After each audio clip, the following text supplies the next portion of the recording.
بسم اللہ الرحمن الرحیم۔ السلام علیکم۔ پاکستان کے سابق وزیر اعظم عمران خان نے اپنے خلاف قتل کی سازش کی بات کر کے ایک نئی بحث کو جنم دیا ہے۔ عمران خان نے اپنے قتل کی سازش سے قبل اپنی حکومت کا خاتمہ بھی ایک بیرونی و اندرونی سازش کو قرار دیا تھا۔ 14 مئی کو سیالکوٹ میں جلسہ عام سے خطاب کرتے ہوئے سابق وزیر اعظم عمران خان نے کہا تھا کہ میرے خلاف سازش ہو رہی ہے کہ عمران خان کی جان لے لی جائے۔ اس سازش کا مجھے علم تھا، میں نے ایک ویڈیو ریکارڈ کروائی ہے، اگر مجھے کچھ ہوا تو یہ ویڈیو پوری قوم کے سامنے آئے گی۔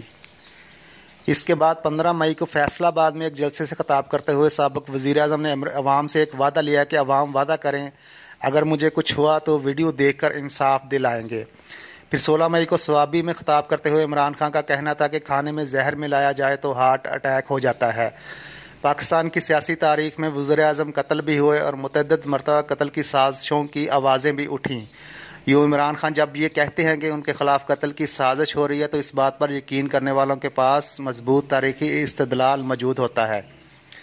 ہم یہاں دیکھنے کی کوشش کرتے ہیں کہ کس پاکستانی وزیر اعظم نے اپنے خلاف قتل کے سازش کی بات کی اور کون سے وزراء اعظم قتل ہوئے۔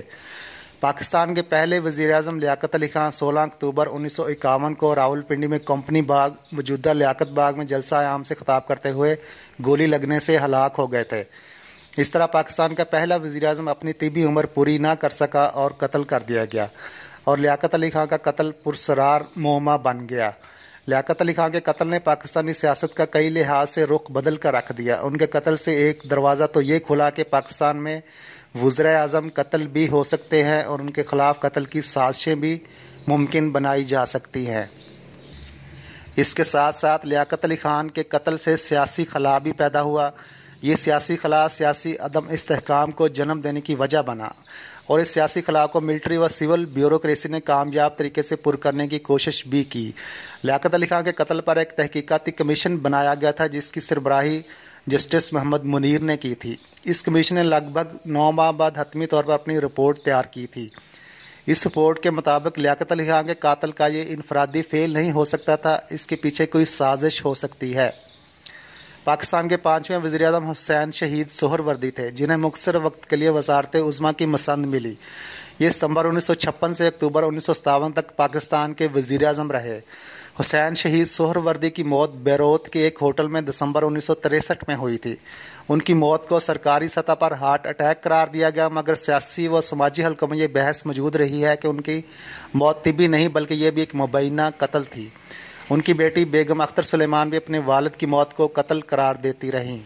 حسین شہید سہروردی کی حیات سے متعلق بہت ساری اہم اور چونکا دینے والی معلومات کے لیے حسین شہید سہروردی اے بایوگرافی میں بیگم شائستہ سہروردی اکرام اللہ لکھتی ہیں کہ انہوں نے اپنی وکالت کو پھر سے شروع کرنے کا فیصلہ کیا، مگر حکومت نے ایسی سازش کی کہ انہیں کراچی اور لاہور کی عدالتوں میں بطور وکیل رجسٹر نہ کیا گیا، اور اس وقت کے مونٹگومری اور آج کے ساہیوال میں وہ بطور وکیل رجسٹر ہوئیں۔ پاکستان کے سابق وزیر اعظم ذوالفقار علی بھٹو کو پھانسی دی گئی، مگر اس پھانسی کو آج بھی اکثریت پھانسی نہیں بلکہ قتل قرار دیتی ہے، اور ان کے قتل کو اندرونی و بیرونی سازش کا شاخسانہ قرار دیا جاتا ہے۔ سابق وزیر اعظم عمران خان بھی سابق وزیر اعظم بھٹو کے حوالے سے کہہ چکے ہیں کہ ان کے خلاف سازش کی گئی۔ سابق وزیر اعظم عمران خان نے 27 مارچ کو پریڈ گراؤنڈ اسلام آباد میں جلسے سے خطاب کرتے ہوئے اپنی حکومت کے خلاف بیرونی سازش سے متعلق خط لہراتے ہوئے کہا تھا کہ آج وہی سازش ہو رہی ہے جو بھٹو کے خلاف ہوئی تھی۔ ذوالفقار علی بھٹو نے اپنی کتاب اگر مجھے قتل کیا گیا میں لکھا تھا کہ 18 مارچ 1978 سے میں نے 24 گھنٹوں میں سے 22 یا 23 گھنٹے ایک حبس زدہ دم گھونٹنے والی موت کی کوٹری میں بسر کیے ہیں۔ میں نے طویل موسم گرما کی حدت اور گرمی اور برسات میں اس کی گھٹن اور بدبو کو برداشت کیا۔ روشنی کا انتظام انتہائی ناقص ہے، میری بنائی بدتر ہو چکی ہے، میری صحت کا شرازہ بکھر چکا ہے۔ جنرل ضیاء کی موت کے بعد ایک خبر شائع ہوئی کہ اعتراف کرنے والے شریک ملزموں میں سے ایک کی والدہ نے یہ انکشاف کیا کہ ان کے بیٹے سے جان بخشی کا وعدہ کیا گیا تھا۔ جنرل فیض علی چشتی لکھتے ہیں کہ جب 4 اپریل 1979 کو بھٹو کو پھانسی دے دی گئی تو اخبارات میں شور مچا کہ شریک ملزمان کو کیوں پھانسی نہیں دی گئی۔ جنرل ضیاء پر دباؤ بڑھ رہا تھا کہ وہ کوئی فیصلہ کریں۔ مارشل لا ایڈمنسٹریٹر اور کور کمانڈرز کی ایک میٹنگ میں جنرل سوار خان گورنر پنجاب نے جنرل ضیاء سے فیصلہ کے بارے میں پوچھا۔ جنرل ضیاء نے کہا چونکہ کوئی چارہ کار نہیں رہا اس لیے پھانسی دے دی جائے گی۔ میں نے جنرل ضیاء کو وعدہ یاد دلایا جو انہوں نے چاروں ملزموں سے کیا تھا کہ انہیں کچھ نہیں ہوگا، لیکن انہوں نے اپنے وعدے کا پاس نہیں کیا۔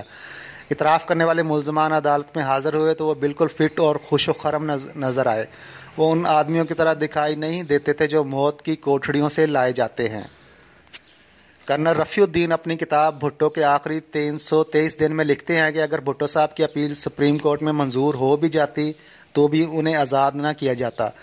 5 فروری 1979 کو 10 بجے صبح مجھے ایس ایم ایل اے کے ساتھ ڈی ایم ایل اے کے دفتر بلایا گیا، جہاں ہمیں بتایا گیا کہ شاید کل مورخہ 6 فروری کو سپریم کورٹ بھٹو صاحب کی اپیل منظور کرنے کے بعد حکم جاری کرے کہ ان کو آزاد کر دیا جائے، مگر ایسے حکم کے باوجود بھی ان کو جیل سے باہر نہیں جانے دیا جائے گا، اور مارشل لا کے تحت کئی اور مقدمات میں مطلوب ہیں جن کے تحت ان پر الگ مقدمہ چلایا جائے گا۔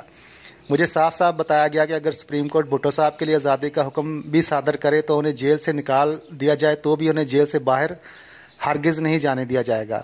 27 دسمبر 2007 کو بینظیر بھٹو راولپنڈی میں قتل ہوئی تھیں۔ سن 1997 کے انتخابات کے بعد بینظیر بھٹو 18 اکتوبر 2007 کو وطن واپس لوٹی تھیں۔ کراچی میں لوگوں کی کثیر تعداد نے انہیں ویلکم کہا، مگر اس موقع پر کارساز میں ہونے والے بم دھماکوں سے کئی افراد موقع پر ہی دم توڑ گئے۔ بینظیر بھٹو کی آمد پر بم دھماکوں کا ہونا اس بات کا ثبوت تھا کہ حالات ان کے لیے ہرگز ٹھیک نہیں۔ بینظیر بھٹو اس سے قبل اپنے قتل کا شبہ ظاہر کر چکی تھی اور اپنے قاتلوں کے ناموں کا ذکر بھی کر چکی تھی، لیکن پھر بھی اپنے قتل کا شبہ ظاہر کرنے والی خاتون وزیر اعظم آخرکار راولپنڈی کے لیاقت باغ میں خودکش حملے میں قتل کر دی گئیں۔